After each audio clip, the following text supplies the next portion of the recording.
यह एक काल्पनिक कहानी है। इसमें दिखाई गई घटनाएं, पात्र और संवाद पूरी तरह से लेखक की कल्पना पर आधारित हैं। इसका कोई संबंध किसी वास्तविक व्यक्ति या घटना से नहीं है। भीड़ में छिपा आरव के चेहरे पर एक ठंडी मुस्कान आई। वे मेरा शिकार करने जा रहे हैं। इस बार मैं बिना किसी रोक-टोक के उन्हें लूट सकता हूं। आरव की आकृति चमकी और वह वहीं से गायब हो गया। जब उसने अनगिनत मानव गूढ़ ऊर्जा साधकों को तितर-बितर होते देखा, तो शानदार लबादे में लिपटे युवक के बगल में खड़े बैंगनी लबादा पहने युवक ने कहा, वज्रेंद्र, क्या हम सच में उन सभी को चले जाने देंगे? अगर वे सच में उस इंसान और रहस्यमय छोटे जीव को वापस लाते हैं तो?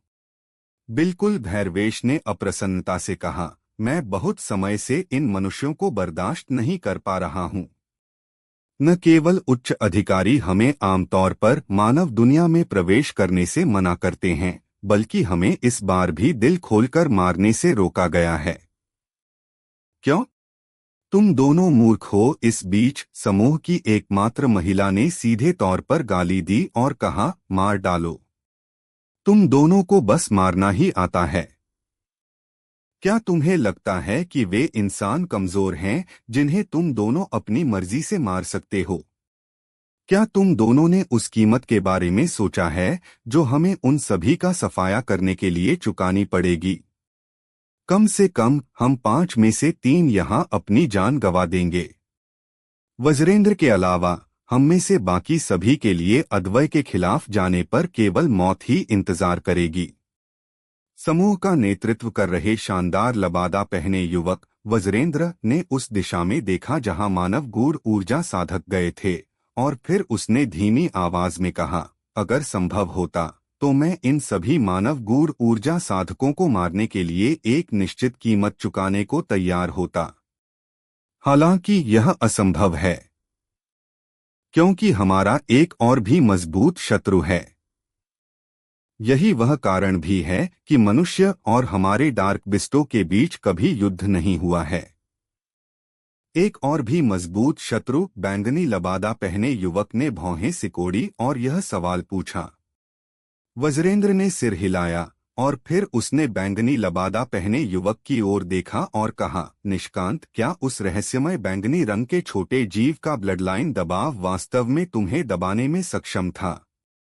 जब उसने वज्रेंद्र को बैंगनी रंग के छोटे जीव का उल्लेख करते सुना, तो निष्कांत नामक बैंगनी लबादा पहने युवक ने एक गंभीर अभिव्यक्ति प्रकट की और फिर उसने सिर हिलाया और कहा, उसका ब्लडलाइन आकाशगर्जन दैत्य भेड़िया कबीले के ब्लडलाइन जैसा नहीं है। उनके कबीले का ब्लडलाइन पहले से ही पतला है और यह हम पर ज्यादा असर नहीं डाल सकता।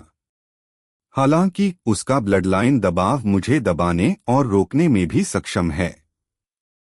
इसके अलावा यह शायद अभी भी एक बच्चा है, फिर भी इसने एक बच्चे के रूप में राजा स्तर प्राप्त कर लिया है। यह कुछ ऐसा है जो हमारे महापर्वत श्रृंखला में कभी नहीं हुआ है। जब उन्होंने निष्कांत को सुना, तो वज्रेंद्र सहित यहाँ मौजूद अन्य सभी ने गंभीर अभिव्यक्ति प्रकट की। भैरवेश को बिल्कुल भी विश्वास नहीं हुआ और उसने कहा, एक राजास्तर डार्कबिस्ट जो एक बच्चा है। क्या तुम्हें यकीन है कि तुमने गलती नहीं की?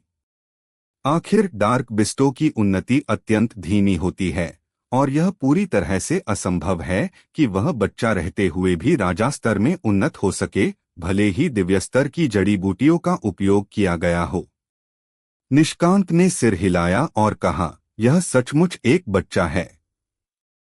उसके ब्लडलाइन दबाव के अलावा उसके हमले भी अत्यंत रहस्यमय और भयानक हैं।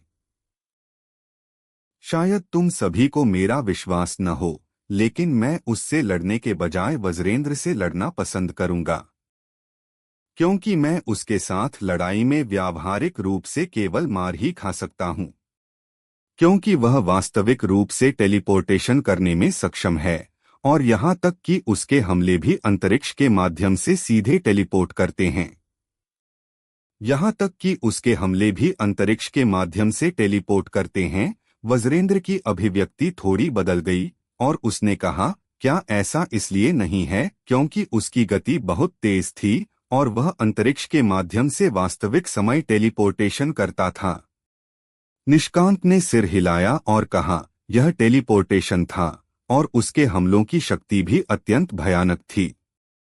वज्रेंद्र ने मुड़कर दूरी की ओर देखा और फिर उसने धीमी आवाज में कहा, चूंकि यह हमारी डार्क बिस्ट जाति का सदस्य है और यह इतना दुर्जय और रहस्यमय डार्क बिस्ट है, तो इसने एक इंसान के साथ क्यों रहना चुना है? निष्कांत ने सिर हिलाया और फिर उसने धीमी आवाज में कहा, यही वह बात है जिसे मैं भी समझ नहीं पा रहा हूं। वज्रेंद्र, उस छोटे जीव को हरगिज इंसानों के हाथ में नहीं पड़ने देना चाहिए, अन्यथा यह निश्चित रूप से हमारी महापर्वत श्रृंखला के लिए एक विपदा होगी। मैं बिल्कुल भी अतिशयोक्ति नहीं कर रहा हूं जब मैं कहता हूं कि हम में से केवल कुछ ही उसके ब्लडलाइन दबाव का थोड़ा विरोध कर पाएंगे, जबकि आत्मिक स्तर से नीचे के अन्य सभी डार्क बिस्ट उसके सामने खड़े होने पर केवल मारे जाने का इंतजार ही कर सकते हैं। तुम सभी ने सुना होगा कि धातुभक्षी चींटी झुंड भी उससे डर गया था, है ना? संख्याएं उसके सामने पूरी तरह से अर्थहीन हैं। जब वह यहां तक बोला तो निष्कांत की अभिव्यक्ति अत्यंत गंभीर थी जब उसने कहा, इसके अलावा वह अभी भी एक बच्चा है। अगर वह बड़ा हो जाता है तो जरा सोचिए कि वह कितना भयानक होगा। चलो उसे खत्म कर दें, महिला ने सुझाव दिया। नहीं, निष्कांत ने तुरंत आपत्ति जताई और कहा, सबसे पहले उसका हम डार्क बिस्टों के प्रति कोई दुर्भावना नहीं है। दूसरे, इस रहस्यमय डार्क बिस्ट का कबीले कमजोर नहीं होगा। अगर हम उसके खिलाफ कोई कदम उठाते हैं और उसके कबीले को गुस्सा दिलाते हैं तो बहुत संभावना है कि इससे हमारे डार्क बिस्ट साम्राज्य के भीतर आंतरिक कलह पैदा हो जाएगी। क्या इससे अंत में इंसानों को फायदा नहीं होगा? वज्रेंद्र ने हल्के से सिर हिलाया और कहा, चूंकि उसका ब्लडलाइन दबाव तुम निष्कांत को प्रभावित कर सकता है, तो यह दर्शाता है कि उसके पूर्वजों में से निश्चित रूप से एक संतस्तर डार्क बिस्ट उभरा होगा। भले ही वह पतन की ओर अग्रसर हो गया हो, अतीत में संतस्तर डार्क बिस्ट रखने वाला एक कबीला बिल्कुल भी कमजोर नहीं होगा। अगर हम उसे मार देते हैं तो बहुत संभावना है कि इससे यह रहस्यमय कबीला एकांत से बाहर आ जाएगा और हमारे डार्क बिस्ट साम्राज्य के भीतर अराजकता पैदा कर देगा। चूंकि हम उसे मार नहीं सकते तो हमें क्या करना चाहिए? महिला ने भौहें सिकोड़ी। चलो देखते हैं कि क्या हम उसे अपने डार्क बिस्ट साम्राज्य में लौटने के लिए मना सकते हैं, निष्कांत ने कहा। वज्रेंद्र ने अचानक पूछा, वह इंसान जिसके साथ वह है की ताकत कैसी है? वह निष्कांत ने धीमी आवाज में कहा, मुझे उसकी सटीक ताकत नहीं पता। मुझे केवल इतना पता है कि उसने तलवार इंटेंट को समझा है और उसकी शारीरिक ताकत और रक्षा हमारे महापर्वत श्रृंखला में एक राजास्तर डार्क बिस्ट से कम नहीं है। तलवार इंटेंट? वज्रेंद्र थोड़ा हैरान हुआ और कहा, इसके अलावा उसकी शारीरिक ताकत और रक्षा राजास्तर डार्क बिस्टों से कम नहीं है। हर रात की कहानी, हर दिन का धमाका, सिर्फ स्टोरी हंगामा पर। तो अभी सब्सक्राइब करें और बेल आइकन दबाएं, क्योंकि अगली कहानी आप मिस ना कर पाए। क्या वह शरीर मजबूत करने की तकनीक का अभ्यास करने वाला है? निष्कांत ने सिर हिलाया और कहा, मुझे नहीं पता। मैंने केवल उसके साथ कुछ वारों का आदान प्रदान किया। किसी भी स्थिति में उसकी ताकत कमजोर नहीं है क्योंकि उसकी तलवार मेरी रक्षा को तोड़ सकती है। यहां तक कि तुम्हारी रक्षा भी भेद दी गई, भैरवेश ने आश्चर्य से कहा। वह स्पष्ट रूप से जानता था कि निष्कांत की रक्षा उसकी अपनी रक्षा से कहीं अधिक मजबूत थी। निष्कांत ने सिर हिलाया और कहा, इसके अलावा मुझे लगा कि उसने अपनी पूरी ताकत का इस्तेमाल बिल्कुल नहीं किया था। बेशक सबसे महत्वपूर्ण कारक रहस्यमय छोटे जीव का रवैया है। उसके साथ उसका अत्यंत अच्छा रिश्ता है और यह एक अत्यंत अंतरंग रिश्ता है। मैं सचमुच समझ नहीं पा रहा हूं कि एक डार्क बिस्ट एक इंसान के साथ इतना अंतरंग क्यों होगा। वज्रेंद्र ने सिर हिलाया और फिर उसने कहा, हमारे सभी भाइयों से उस छोटे जीव को खोजने के लिए कहो। उन्हें बताओ कि जब वे उसे और इंसान को पाते हैं तो जल्दबाजी न करें और फिर मुझे रिपोर्ट करें। मैं इस रहस्यमय छोटे जीव से मिलना चाहता हूं। वज्रेंद्र के बगल में मौजूद अन्य लोग यह सुनकर तुरंत मुड़े और चले गए। ज्यादा देर नहीं हुई कि आरोहण पर्वत श्रृंखला के भीतर अनगिनत डार्क बिस्ट ज्वार की तरह तेजी से चारों ओर बढ़ने लगे। उनका उद्देश्य आरव और बैंगनी मिंक को ढूंढना था। आरव अभी कहाँ था? इस समय वह छोटे जीव को अपनी बाहों में लिए हुए चारों ओर अंधाधुंध यात्रा कर रहा था। वह स्वाभाविक रूप से अवगत था कि कई इंसान उसे खोज रहे थे और वह भी उन्हें खोज रहा था। चूंकि उन्होंने उसे और बैंगनी मिंक को निशाना बनाने का इरादा किया था, तो उसे संयम क्यों दिखाना चाहिए?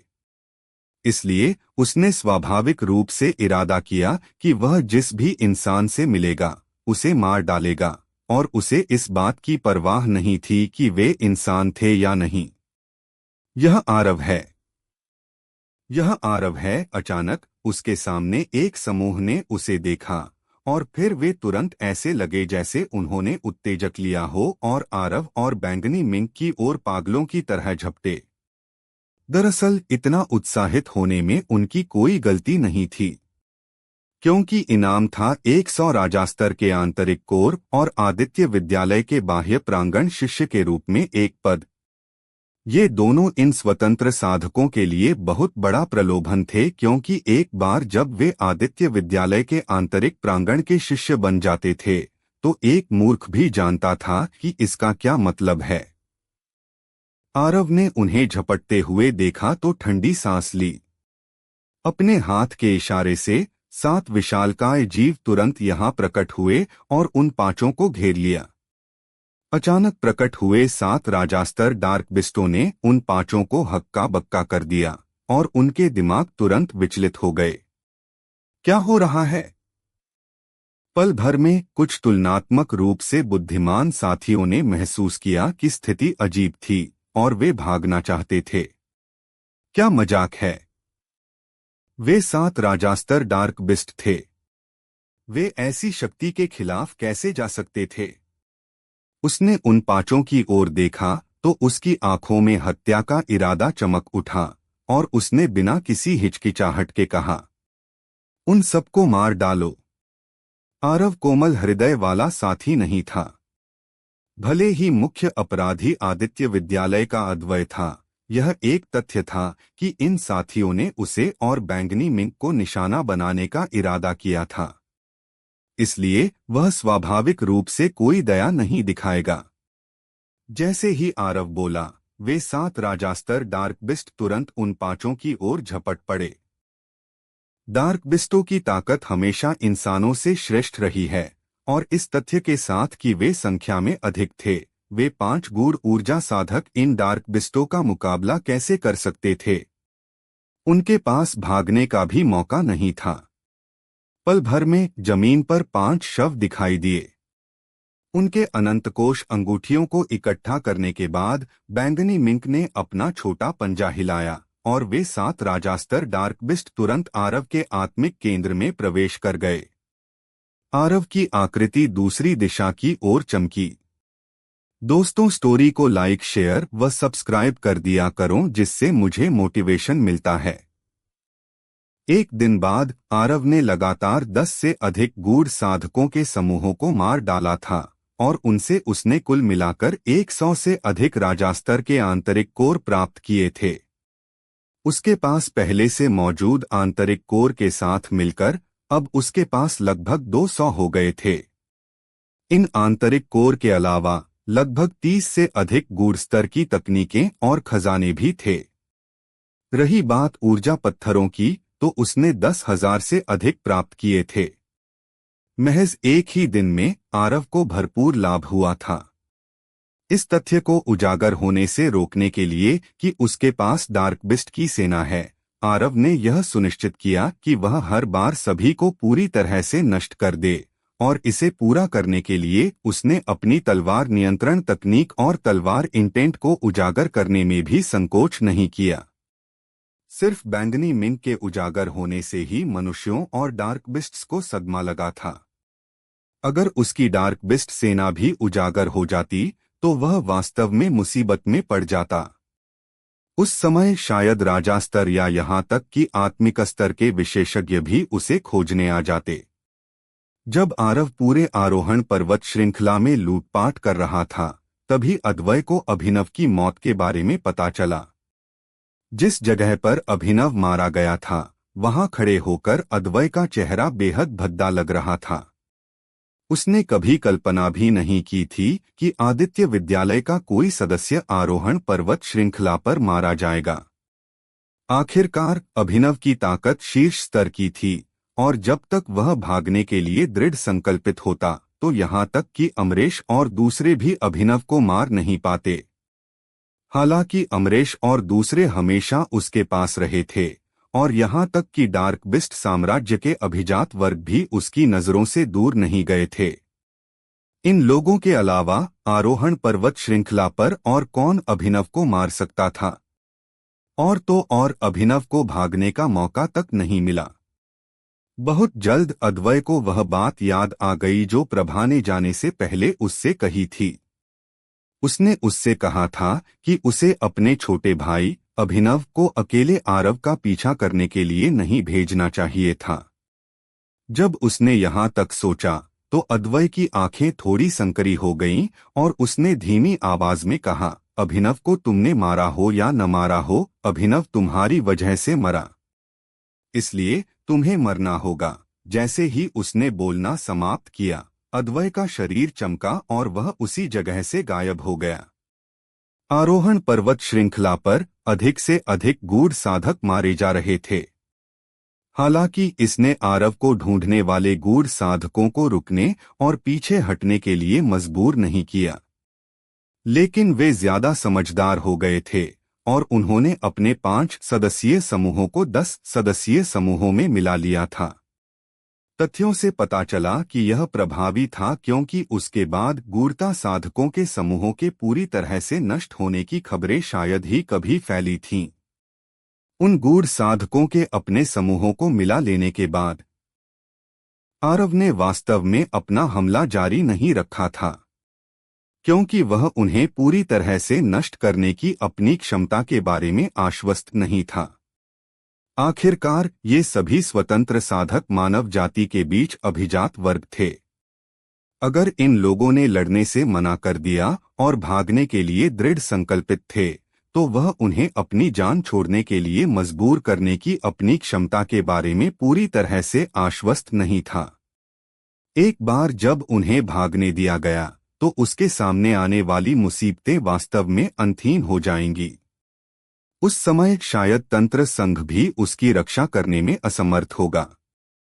हालांकि आरव ने हार नहीं मानी, क्योंकि हमेशा कुछ तो अकेले होंगे ही, है ना?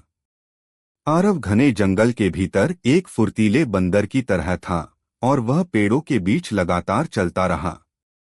बैंगनी मिंक उसके सामने चमकता रहा। हर बार जब आरव उसे पकड़ने की कोशिश करता तो वह चमकता और फिर वह सीधे 10 मीटर दूर दिखाई देता। उसके बाद वह मुड़ता, आरव की ओर देखता और अपने छोटे पंजों को हिलाता, जैसे कि वह आरव से जारी रखने के लिए कह रहा हो। यह एक ऐसा खेल था जो बैंगनी मिंक को सबसे ज्यादा पसंद था। बेशक आरव को यह पसंद नहीं था। यह मजाक क्या है? वह छोटे साथी को कैसे पकड़ सकता है? हालांकि उसके पास बैंगनी मिंक का पीछा करने के अलावा कोई विकल्प नहीं था।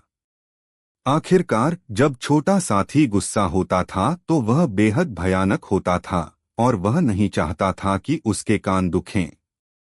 अचानक बैंगनी मिंक रुक गया और फिर वह आरव के पास आ गया। आरव ने छोटे साथी का सिर सहलाया और पूछा, क्या बात है? बैंगनी मिंक ने पलक झपकाई और फिर उसने दूरी की ओर इशारा किया। क्या वहां कोई है? आरव ने पूछा। उसने अपना सिर हिलाया और फिर से दूरी की ओर इशारा किया। इस बार उसकी आंखों से उत्साह की एक झलक सामने आई। इस बार आरव समझ गया कि वहां निश्चित रूप से किसी प्रकार का खजाना है, क्योंकि छोटा साथी तभी इस तरह से काम करेगा जब उसे कोई खजाना मिलेगा। दूसरी ओर कुछ भी जिसे छोटा साथी खजाना मानता था वह एक पूर्ण खजाना होता था। इसलिए आरव की आंखों में भी एक उत्साहित अभिव्यक्ति दिखाई दी। आरव ने बैंगनी मिंक को अपनी बाहों में लेने में संकोच नहीं किया और फिर उसका शरीर उसी दिशा की ओर चमक उठा जिसकी ओर उसने अभी अभी इशारा किया था। आरव छोटे साथी के निर्देशों के अनुसार यात्रा करता रहा और एक चट्टान पर पहुंच गया। चट्टान इतनी गहरी उतरती थी कि वह उसका तल नहीं देख सकता था। इसके अलावा वहां सफेद कोहरा तैर रहा था, जिससे यह बेहद रहस्यमय लग रहा था। बैंगनी मिंक ने अपने पंजे को नीचे की ओर इशारा किया और ऐसा लग रहा था जैसे वह आरव को नीचे जाने के लिए कह रहा हो।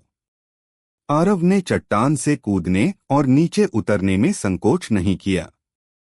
जिस क्षण उसने किनारे से छलांग लगाई, बैंगनी रोशनी की एक किरण ने उसे घेर लिया और फिर उसके नीचे उतरने की गति तुरंत धीमी हो गई। बैंगनी चमक चमकने से पहले बैंगनी मिंक उसके कंधे पर उतरा और फिर उसने आरव के चेहरे पर अपना सिर रगड़ा। जाहिर है उसे यह पसंद आया कि आरव उस पर इतना भरोसा करता है। आरव ने भी अपने चेहरे से बैंगनी मिंक के सिर को रगड़ा। इस दुनिया में 3 लोग थे जिन पर वह पूरी तरह से भरोसा कर सकता था। पहले 2 उसकी माँ और छोटी बहन थे और आखिरी यह छोटा साथी उसके कंधे पर था। वह उन पर पूरी तरह से भरोसा कर सकता था क्योंकि वे उसे बिल्कुल भी नुकसान नहीं पहुंचाएंगे। अपने कंधे पर छोटे साथी को देखते हुए आरव की आंखों की गहराई में चिंता की एक झलक उठी। बैंगनी मिंक की उत्पत्ति बहुत रहस्यमय थी और यह इतना रहस्यमय था कि डार्क बिस्ट साम्राज्य के उन डार्क बिस्ट्स को भी इसकी उत्पत्ति के बारे में नहीं पता था। वह इस बात को लेकर बहुत चिंतित था कि बैंगनी मिंक एक दिन उसे छोड़ देगा। बहुत जल्द आरव की आंखों में चिंता एक दृढ़ अभिव्यक्ति में बदल गई। उसने फैसला किया था कि चाहे कुछ भी हो जाए, जब तक बैंगनी मिंक खुद से जाने को तैयार न हो, अन्यथा वह छोटे साथी को बिल्कुल भी अपनी तरफ से जाने नहीं देगा। ताकत।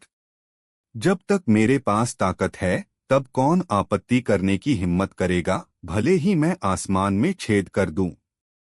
थोड़ी ही देर में आरव को अपने पैरों पर जमीन महसूस हुई और वह होश में आ गया और अपनी आंखें खोल लीं। उसके बाद जब उसने आसपास का दृश्य देखा तो आरव का चेहरा बदल गया, क्योंकि सामने कुछ ही दूरी पर एक घुंघराली दाढ़ी वाला मजबूत आदमी जिसका ऊपरी शरीर पूरी तरह से उजागर था, एक महिला के साथ आमना सामना कर रहा था। वह मजबूत आदमी को नहीं पहचानता था, लेकिन वह महिला को पहचानता था। वह कोई और नहीं बल्कि हिममहल से निशिता थी।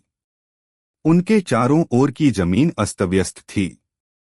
खासकर निशिता के चारों ओर लगभग 30 मीटर का इलाका, वह पूरी तरह से बर्फ जैसा सफेद था और उस इलाके की हर चीज बर्फ में जम चुकी थी।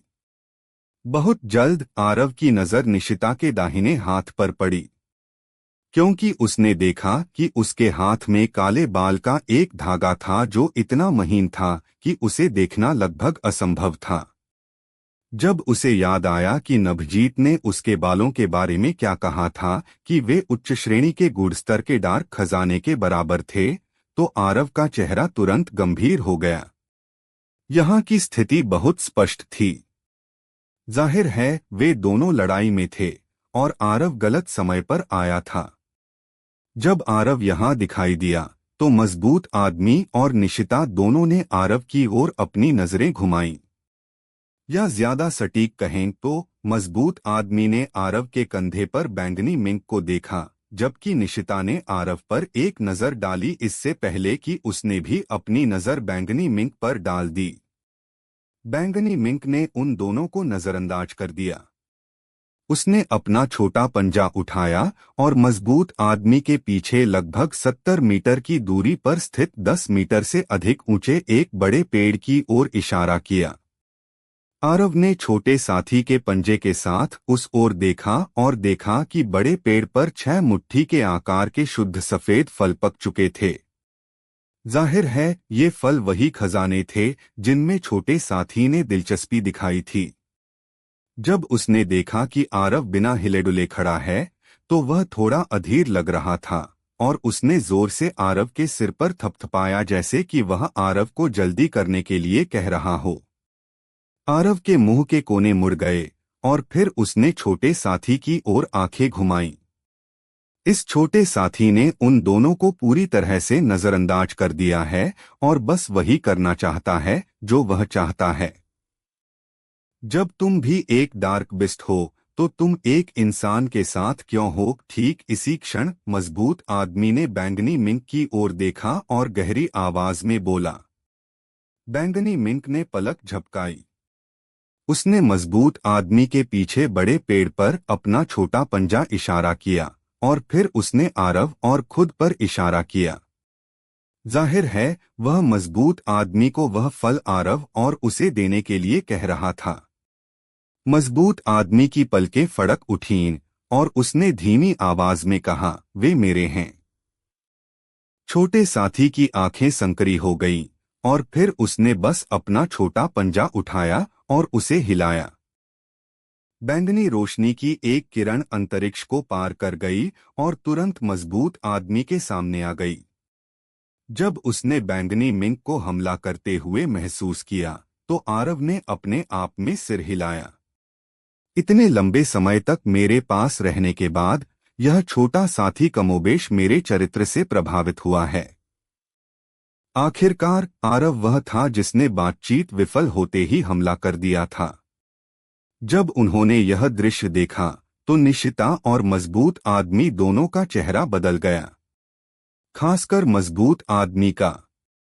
जाहिर है उसने कभी उम्मीद नहीं की थी कि यह छोटा सा राजास्तर का डार्क बिस्ट वास्तव में उस पर हमला करेगा। और तो और यह हमला इतना अजीब और रहस्यमय भी था। अब क्या होने वाला है आगे सुनते रहिए सर्वशक्तिमान हमारे चैनल स्टोरी हंगामा पर।